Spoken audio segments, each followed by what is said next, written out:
یہاں پر گھر گرانے کے لیے جو آئے ان ظالموں کا لیڈر کون تھا؟ ڈائریکٹر صاحب تھے؟ ڈائریکٹر صاحب تھے. ڈائریکٹر صاحب سے آپ کی کیا بات ہوئی؟ آپ نے انہوں نے اسٹے مجھ سے- دکھایا؟ میں نے کاغذ دکھانے کی کوشش کی, انہوں نے بات ہی نہیں سنی. ہمیں گھسیٹتے ہوئے باہر لے گئے, اندر ہی نہیں آنے دیا بچوں کا کہ آپ بھی چلے باہر چلے. محلے والوں نے بھی آ کے ہاتھ باندھے ہیں. ایک بزرگ تھے, انہوں نے ہاتھ باندھے ہیں کہ بچے تو دیکھیں آپ, ان کے حال پہ رحم کریں. انہوں نے سیڈ مار کے اور اس کو سیڈ پہ کر دیا. اور سب پورے محلے والے نے ان سے کہا ہے کہ یار دیکھیں کوئی سنے تو صحیح, بات تو سنے, لیکن کسی نے بات نہیں سنی. میرا میاں کہہ رہے تھے کہ میں نے گھر نہیں گرانے دینا, اپنے چھت نہیں گی, میں نے خرید کے بیٹھا ہوا ہوں, میں نے پیسے لگائے ہیں. آپ کن لوگوں کے کہنے پہ LDA قبضہ گروپ کے ساتھ مل کے بھاری رقم وصول کر کے میرا گھر گرانے آئے ہیں؟ ان کے پاس کوئی پروف نہیں ہے, کوئی کچھ نہیں ہے. 4 سال سے یہی کر رہے ہیں. ہم نے 4 نوٹس بھیجے ہیں ساتھ, ان میں سے کسی آپ ایک نے نوٹس بھیجے LDA کو؟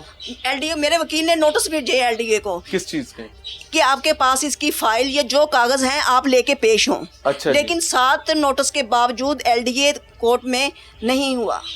ٹھیک ہو گیا, کورٹ یعنی میں کہ نہیں ایک گیا. سرجوڈس ہاں جی. معاملہ تھا, عدالت میں معاملہ ہاں تھا, جی, عدالت اور میں چل رہا عدالت تھا. میں ہونے والے معاملے کے باوجود اس پر سٹے بھی تھا, سٹے بھی تھا, بغیر عدالتی احکامات ہاں کے جی. انہوں نے دھاوا بولا. دھاوا بول دیا ہے آ کے, لیکن انہوں نے ہماری بات ہی نہیں سنی.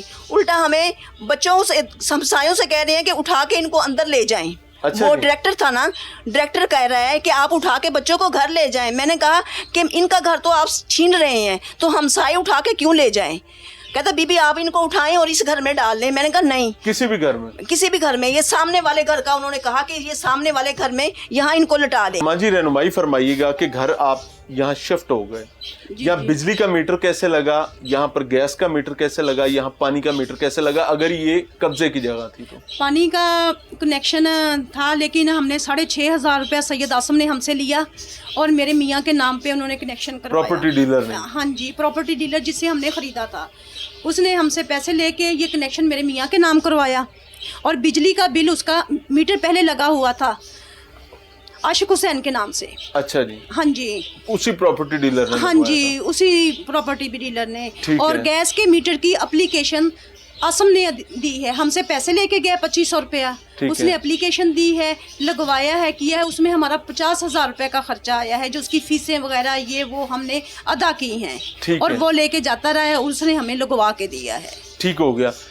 یعنی کہ مافیا اتنا طاقتور ہوا کرتا ہے, جو قبضہ مافیا ہے, کہ وہ کچھ بھی کر لیتا ہے. سرکاری جگہ پر گھر بھی بنا لیتا ہے, گھر بنا کر معصوم لوگوں کو گھیر کے ان کو بیچ بھی لیتا ہے. بیچنے کے بعد وہاں پر پاور سپلائی بھی لگوا لیتا ہے, پانی کا میٹر بھی لگوا لیتا ہے, گیس بھی لگوا دیتا ہے, کیونکہ بھگتنا بعد میں انہوں نے, کیونکہ ان کے گلے کچھ نہیں ہے سوائے آپ کے عذاب کے. اچھا, جب آپ یہاں پر شفٹ ہو جاتے ہیں تو اس کے بعد LDA کی جانب سے آپ کو خطرات کا کب پتہ چلنا شروع ہوا, کب آپ کو یہ پتہ چلا کہ یہ جگہ قبضے کی ہے؟ یہ ہمیں پتہ چلا اس کے نا تقریباً 1 سال کے بعد. ہم نے نا آگے کچن نہیں تھا, دھوپ میں کھانا وغیرہ نہیں بن سکتا تھا, تو ہم نے کچن ان سے کہا, تو وہ کہتے کچن بنا لیں آپ. سید آسم نے ہمیں کہا اور خرم بٹ نے کہ آگے برآمدہ اور کچن بنا لیں. ہم نے کچن برآمدہ بنا لیا ہے. جب چھت پہ بات آئی تو وہ کہتے ہیں صبر کر لیں, ابھی تک وہ LDA والے ہمیں کہہ رہے ہیں رک جائیں, جیسے ان سے ہمیں اجازت ملے گی ہم آپ کو چھت کا پھر کہیں گے. اور ایک دن انہوں نے ہمیں کال کر کے کہا ہے اس کی مسز نے کہ آپ چھت ڈال لیں, اور ہم نے چھت ڈال لی ہے. چھت ڈالنے 1 مہینے بعد وہ لیڈیز مجھ سے پوچھتی رہی, سوریا آپ کا گھر صحیح ہے, آپ کا گھر صحیح ہے. ہمیں کیا پتا کہ اس کا کیا مقصد ہے. گھر بننے کے 1 منتھ کے بعد LDA آیا ہے, اور اس وقت بھی سارا یہ آگے کا حصہ تھا وہ گرا کے چلا گیا, اور پچھلے کمرے اسی طرح. اس وقت ہمیں یہ پتا چلا ہے, پہلے بھی انہوں نے گرایا. ہاں جی, یہ برآمدہ وغیرہ اور کچن. پھر ہمیں پتا چلا ہے کہ یہ تو LDA کا مسئلہ ہے, کہ اس وجہ سے یہی سمجھ رہے تھے کہ ہم باقی پیسے دیں گے تو گھر ہمارے نام ہو جائے گا. اور کتنا پیسہ اب تک دے چکے ہیں؟ اس وقت تک ہمیں انہیں 12.25 لاکھ روپے دے چکے ہیں. انا للہ و انا الیہ راجعون. ناظرین, یہ سچویشن ہے کہ 12.25 لاکھ روپیہ جا چکا ہوا ہے. اس وقت ایک خاتون موجود ہے, ان کا نام شازیہ ہاشمی ہے, سوشل ایکٹیوسٹ ہیں, ہیومن رائٹس کے حوالے سے کام بھی کرتی ہیں. چونکہ اس فیملی کو سپورٹ کرنے کے لیے وہ یہاں پر موجود ہیں, اور بقول ان کی ایک جہد ہے, ان کی ایک کوشش ہے کہ ان معذور بچوں کی لیگل بیٹل کو وہ فائٹ کریں. اور چونکہ یہ لوگ پہلے مافیا کے چنگل میں پھنس چکے تھے. ان کے پاس مزید ان کی نوسر بازیوں کو فیس کرنے کے مسلز موجود نہیں ہیں. تو شی از دا لیڈی جو ان کی لیگل بیٹل کو لے کر چلیں گی, تمام معاملات کو دیکھ رہی ہیں, ان سے سمجھنے کی کوشش کریں گے. Madam thank you very much for your kind time. Problem کیا ہوا, آپ نے کیا دیکھا, کس طریقے سے آپ نے اس کیس کو سمجھا سارا؟ دیکھیے نمبر ایک بات یہ کہ میں تو یہ کہوں گی, اگر قرآن پاک کی اسٹڈی کریں, القرآن ریاست کی آل ذمہ داریاں ان حکمرانوں کے اوپر آتی ہیں اور ان اداروں کے سربراہوں کے اوپر آتی ہے. بات یہ ہے قبضہ مافیا کی بات کی جاتی ہے, لیکن قبضہ مافیا کے اوپر ہاتھ نہیں ڈالا جاتا.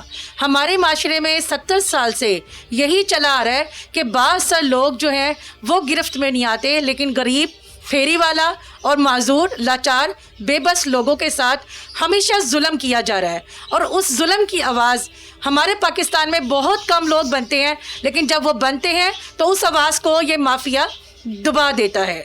لیکن اس کے اندر ہمارے ادارے اور ہمارے قانون کے رکھوالی, میں کہتی ہوں ان کو اتنا کمزور نہیں پڑنا چاہیے, کیونکہ یہ دنیا عارضی ہے. ہمیں صرف اللہ سے ڈرنا چاہیے, ان سب کی عزت رسپیکٹ کریں.